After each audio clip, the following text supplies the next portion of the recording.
Agora sim, vamos para mais uma aulinha aí nossa aqui do YouTube, tá?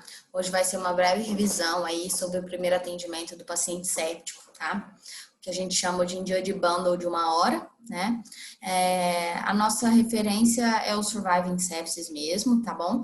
Que teve a sua última atualização, na verdade, oficial em 2016 e em 2018 eles soltaram aí algumas atualizações frente a essa de 2016, certo? Então vamos lá que a gente tem 60 minutos aí para salvar o paciente aí que chega aí no seu plantão com sepse ou choque séptico, tá bom? Então vamos lá, gente. A primeira coisa que a gente fala, tá? Antes de mais nada, tá? São 5 passos que a gente vai seguir, tá? Isso realmente todo médico que sai para dar plantão deveria ter bem decorado e bem determinado aí essas condutas, tá? A primeira coisa, assim, a ordem em si não necessariamente influencia, tá? Mas então, caso influencie, eu vou avisar vocês, tá bom? Então, a primeira coisa, a gente sempre pede para aferir o lactato, tá? Então, a gente coleta uma gaso arterial com lactato ali num primeiro momento que o paciente chega, tá? Aí, como uma maneira de tentar ver como que tá a perfusão tecidual do paciente, né? Assim como a gente já consegue ver pela própria gasometria, a gente consegue ver a PaO2, então a gente consegue ver a relação PaO2-FO2, né? Que é um dos itens do SOFA, lembra? Que é aquele mecanismo que a gente usa para investigar, para tentar rastrear as disfunções orgânicas do paciente. Então, coletando a gasometria com lactato, a gente já consegue ver mais uma disfunção ou não do paciente, né? A gente consegue ver o nível de acidose metabólica que ele está, então também inferir um pouco mais sobre a gravidade, né?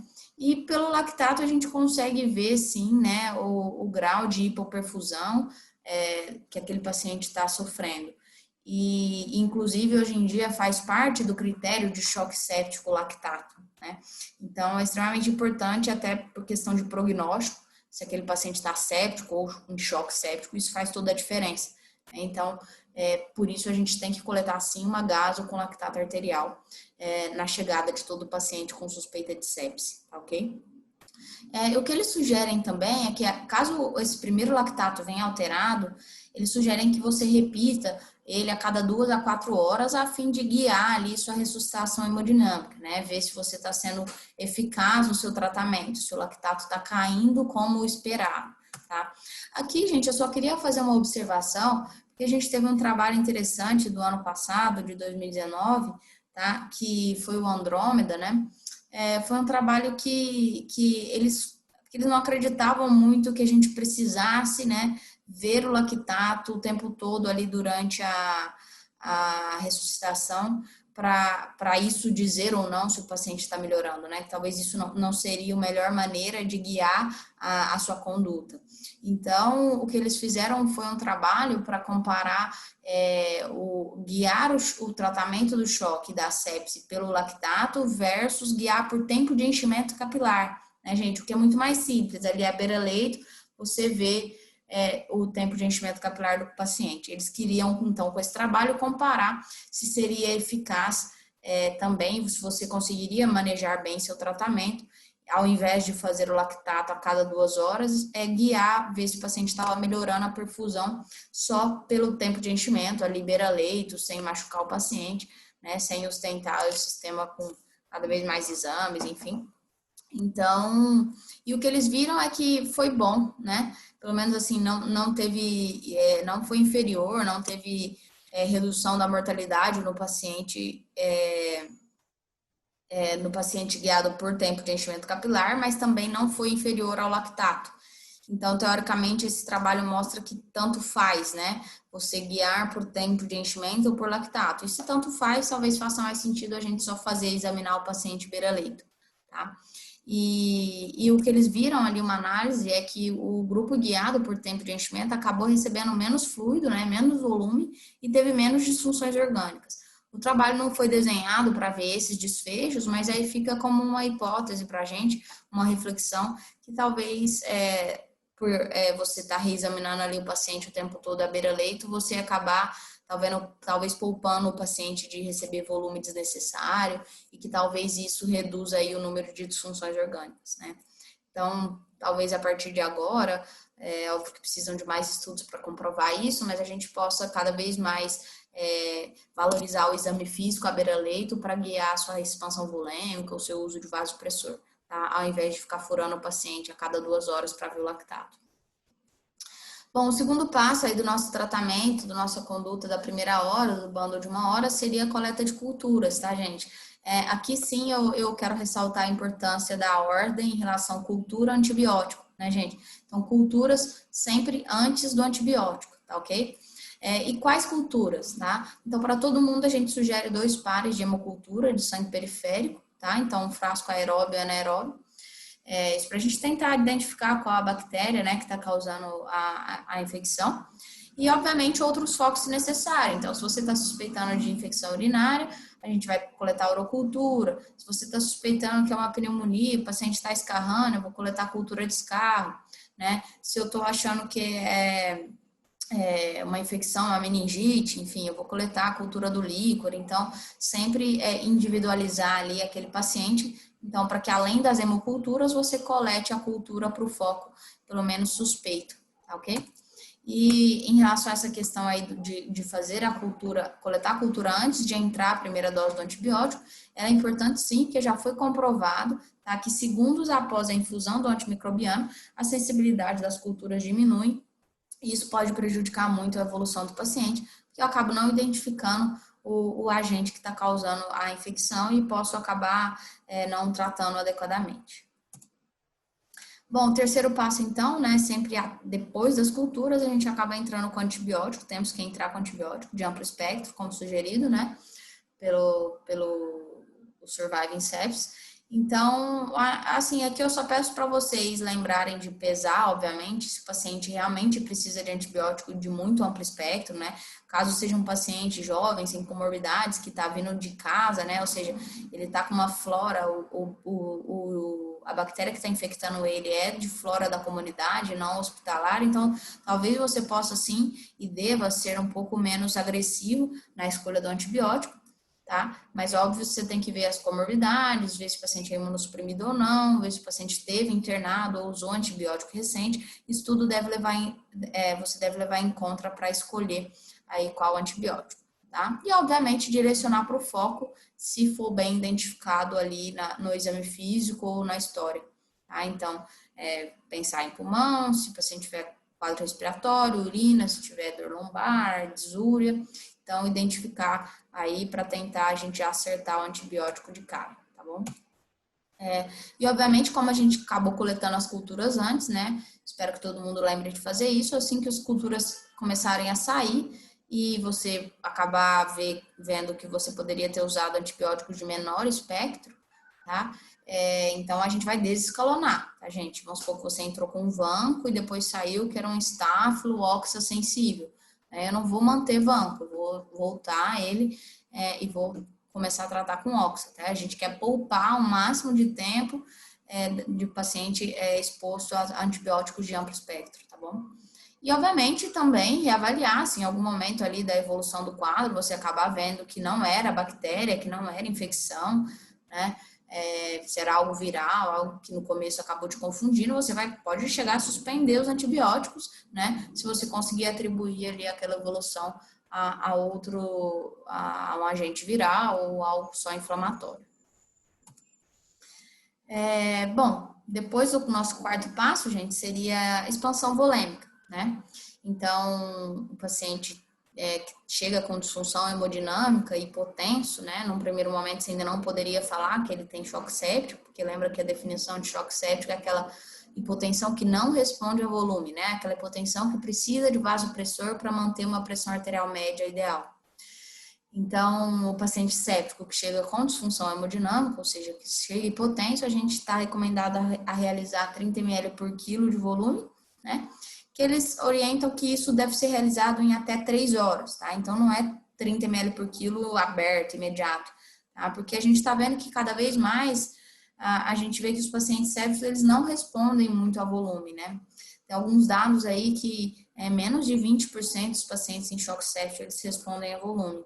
E dá pra gente entender, pensando na fisiologia, né? Que, na verdade, o choque séptico não é um choque hipovolêmico, sim um choque distributivo. Ele tem a permeabilidade capilar aumentada. Então, tudo bem que o líquido dele saiu do intravascular um pouco e foi pro pro interstício, né? Mas vocês concordam que o volume que eu fizer, provavelmente se ele ainda estiver naquele estado inflamatório, que das primeiras horas, o líquido que eu der para ele também pode ficar um pouco, né, temporariamente no vaso, mas ele vai acabar extravasando. Então, por isso que a gente vê muito aquele paciente que chega em choque séptico, a gente faz um pouquinho de volume, ele sobe um pouquinho a pressão, mas logo cai de novo, né? Então, a gente vê que também esse excesso de volume que a gente acaba fazendo, e antes a gente fazia mais ainda, acabava trazendo consequências piores para o paciente, né? Como congestão, né? Piora de insuficiência respiratória, disfunção renal. Então, a gente tem cada vez sido mais cauteloso aí com o volume, tá? E o que a gente sugere é que, na verdade, esses 30 ml por quilo sejam feitos em alíquotas, né, gente? 250, 500 ml, com reavaliação constante à beira-leito, tanto sobre congestão, então, auscultando ali o pulmão, né? Quanto os sinais, se ele está respondendo ou não, porque se você vê que ele não está respondendo, não faz sentido insistir naquela terapia, né? E talvez valha a pena a gente usar outra medida para tentar aumentar a pressão arterial do paciente. Tá? Então, cuidado com essa congestão sistêmica, com excesso de volume, que muito volume a gente está vendo que cada vez mais o paciente acaba fechando o balanço hídrico positivo e ele evolui com piores desfechos, como piora de função renal. Bom, e qual o volume que a gente faz, né, gente? Qual o soro, né, de escolha? Então, a gente tem vários trabalhos, né? Eu pus aqui uns exemplos, que o SMART, de 2018, que ele comparou, né, o soro fisiológico com o Ringer lactato, e o Ringer acabou diminuindo os desfechos aí extremamente importantes, como diminuir mortalidade, menor índice de diálise, menor disfunção renal. Tá? Por quê, né, gente? O soro fisiológico, ele não é tão fisiológico assim, né? 1 litro de soro fisiológico tem 154 mEq de sódio, né? Então, assim, no nosso sangue a gente quer por volta de 140, né? No máximo 145 de sódio. Então, já é uma sobrecarga salina importante. E fora que também tem o soro fisiológico também tem muito cloro, né? Também tem 154 mEq de cloro.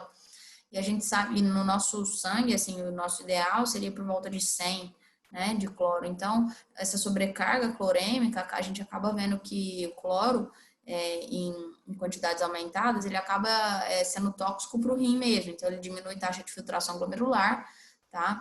E isso acaba piorando os desfechos renais. Então, a gente quer evitar ao máximo essa hipercloremia. E fora que o soro fisiológico tem um pH extremamente ácido, né? Tem um pH aí por volta de 5,5. Então, é um soro extremamente acidificante para um paciente que já provavelmente está acidótico pela sepse, né? Que provavelmente já tem um grau de disfunção renal pela disfunção da sepse também.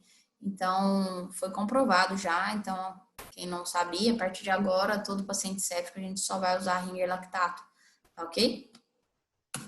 Por fim, gente, tá aí, na verdade, essa última atualização lá que eu falei que eles soltaram aí em 2018, que agora tá recomendado a gente usar os vasoexpressores na primeira hora, tá, do atendimento. Antes a gente acabava insistindo mais na expansão volêmica e só depois a gente vinha a entrar com os vasopressores. Então, na primeira hora, hoje em dia, se a gente vê que o paciente não está respondendo a volume, a gente já está autorizado e devemos, tá, entrar com vasopressor aí imediatamente, tá bom? Então, o vasopressor de escolha é noradrenalina, tá? E a gente começa, então, mesmo na primeira hora, mesmo antes de acabar aqueles 30 ml por quilos que tinham sido sugeridos lá, que a gente falou na hora da expansão volêmica, tá bom? Qual que é o alvo de pressão, né, gente, que a gente quer com esse vasopressor? Então, a gente teve um trabalho interessante também, em 2014, que comparou aí uma pressão arterial média entre 60 e 65 com 80 e 85, e não teve diferença, tá, gente? Então, a gente pode tolerar pressões mais baixas, entre 60 e 65. A única observação interessante é que talvez que esse trabalho mostrou é que pacientes cronicamente hipertensos, então aqueles pacientes que já vivem sob uma pressão sistólica, uma pressão média mais alta, de 90, 85, talvez esses pacientes, se a gente ser um pouco mais agressivo e querer um alvo de pressão um pouco mais alta, talvez a gente traga melhor desfechos para eles, como redução de insuficiência renal e diálise, porque eles precisam talvez de pressões maiores para manter perfusão de órgãos nobres, tá bom? Bom, gente, além, assim, desses 5 passos, né, então, retomando, gasometria arterial, coleta de culturas, antibiótico, volume e vasopressor, né, esses são, então, os nossos 5 pontos aí do bundle da primeira hora da sepse. A gente tem alguns desafios, né, nesse meio tempo, não é tão simples assim. Primeiro que eu sempre acho que é difícil são a escolha de antibióticos nos pacientes imunossuprimidos e nos pacientes que têm foco indeterminado, né? E geralmente isso se sobrepõe. Geralmente os pacientes imunossuprimidos, eles vêm com sepse de foco indeterminado, né? Não sempre, mas algumas vezes. E esse é um desafio, tá? E nesses pacientes, o que eu queria deixar de observação, na verdade, é que é difícil mesmo, né, gente? Então, lembrar de ver pele, tá? Alguns focos que a gente às vezes esquece. Então, ver se não tem infecção de pele, ver se não tem endocardite, né? Ver se não tem nada para meningite, alguns focos talvez que a gente acabe passando batido, então lembrar disso. Lembrar de foco abdominal, né, gente? Então, ver ali se não tem nada que você não esteja vendo. E nesses pacientes, eu acho que o que eu queria dizer é para vocês, não precisa ser tão restrito com antibiótico, eu acho que esses pacientes vale a pena sim. Óbvio, coletar culturas antes, entra com antibiótico de um amplo espectro maior, para cobrir, quem sabe, mais de um foco, se você não conseguir identificar, e depois aguarda as culturas para desescalonar, tá bom? Um outro desafio importante, né, é a questão, então, da fluido-responsividade, que eu já falei com vocês, porque realmente a gente não tem nada muito objetivo ainda para falar sobre o que se o paciente é fluido responsivo ou não. Né? A gente tem algumas coisas aí que são sugeridas, né? Então, ultrassom para ver a veia cava, mas isso na verdade só é bem definido para paciente que está entubado e bloqueado, então não é tão simples assim, porque esse paciente às vezes não está entubado ainda, né? Muitas vezes, na verdade. Então, não dá para a gente ficar extrapolando aí o uso da veia cava para qualquer tipo de paciente, né? Então, também temos delta PP, né? Variação de pressão de pulso. Isso tudo também precisa de alguns critérios que nem sempre o paciente na chegada vai ter, né? Então, praticamente todos esses precisam que o paciente esteja entubado, bloqueado, sem entrar na respiração, para que eu consiga avaliar aí a variação inspiratória e expiratória da cava ou da pressão de pulso, para tentar predizer ou não se o paciente vai responder a volume. Então, o que a gente sugere aí, é o que talvez seja mais fácil e que tenha uma melhor evidência, seria o leg raising, né? Então, a elevação das pernas passivamente, então, que é mais ou menos isso que eu mostrei aqui no slide, tá? Então, o paciente vai ficar em decúbito primeiro 45 graus, aí depois você vai, antes de começar, na verdade, você vai ter que ter feito um eco, a libera-leito, para ver o volume sistólico, né, estimado, e aí você vai depois deitar ele e elevar as pernas também do paciente, também 45 graus, como tá aqui, você vai manter elevado por 30 a 90 segundos, né, e isso vai fazer que o retorno venoso aumente, né, gente, todo ali o nosso volume intravascular nos membros inferiores vai descer, né, e vai aumentar o volume, o retorno venoso. E aí eu vou reavaliar aí o volume sistólico, né? Então, e se isso tiver aumentado, então, se tiver aumentado mais de 10%, isso significa que talvez o paciente responda a volume, né, gente? Significa que, então, a pressão dele está, sim, aumentando a hora que eu aumento aqui o volume circulante. Então, aí, talvez esse paciente que tem o leg raising positivo, vale a pena eu insistir um pouco mais em volume, tá? Mas é difícil, tá, gente? Na vida real, a gente acaba tentando juntar vários dados ali à beira-leito para decidir sobre fazer mais volume ou não. E por fim, o último desafio é o choque refratário, né, gente? Isso é complicado porque não é tão raro assim. Eu vou tirar aqui a câmera para vocês verem melhor. Então, lembrar de controle de foco, tá, gente? Se você está frente a uma sepse, um choque séptico de foco abdominal, de foco fechado, lembrem que ele não vai sair do choque enquanto você não tirar o que está causando. Então, se é um abscesso, tem que drenar. Se é um catéter, uma infecção de corrente sanguínea, você vai ter que tirar o catéter. Se for alguma coisa abdominal, romper uma alça, um abdômen perfurativo, qualquer coisa, tem que lavar, tem que abrir a barriga, né? Se uma pielonefrite obstrutiva, tem que passar um duplo J, apendicite supurada, tem que tirar o apêndice. Então, enquanto lembrar que se o paciente entrou em choque refratário, lembra de pensar se você não está deixando passar algum foco fechado, tá? Senão realmente o paciente não vai melhorar.